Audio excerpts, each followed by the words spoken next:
చిన్నారుల పండంటి ఆరోగ్యానికి 3 అంటే 3 చుక్కలు చాలు అని మనోళ్ళు గట్టిగా ప్రచారం చేసినారు. కాబట్టే పోలియోని మన దేశం నుంచి తరిమి కొట్టగలిగినాం. 2011 నుంచి మన దేశంలో ఒక్క పోలియో కేసు కూడా నమోదు కాలేదంట. ఒకప్పుడు లక్షల్లో కేసులు నమోదైన పరిస్థితి నుంచి ఇప్పుడు 0 కేసులు చేరుకున్నాం. దేశమంతా పల్స్ పోలియో కార్యక్రమం జోరుగా నడిచింది. పదండి అట్టా తిరిగి ఎట్టా జరిగిందో చూసొద్దాం. చాక్లెట్ ఇప్పిస్తా ప్లీజ్ రా అనుకుంటా బుద్ధిగరిచ్చి బతిమిలాడి పొలగాండ్లకు పట్టి పాయిరంగా పోలియో సుక్కలేసిండు దవాఖాన్ల మంత్రి దామోదర్ రాజనరసింహ సారు. అయ్యవ్వాలంతా పొలగాండ్లకు 3 సుక్కలు వేపియాలని గట్టిగా చెప్పిండు.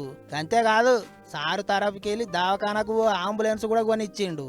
అన్ని నియోజకవర్గాలలో లీడర్లంతా పొద్దుగాలనే దవాఖాన్ల కాడికి పోయిండ్రు. పెద్దరికం నిలబెట్టుకున్నారు. పొలగాండ్లు ఏడ ఏడుస్తారోనని భయపడుకుంటూనే నోట్ల సుక్కలేసిర్రు.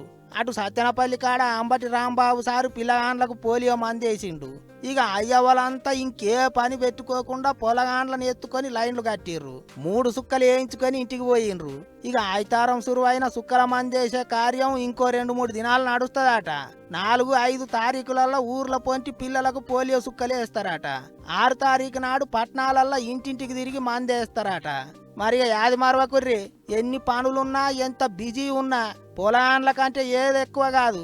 మర్చిపోకుండా 3 సుక్కలు వేపిర్రి.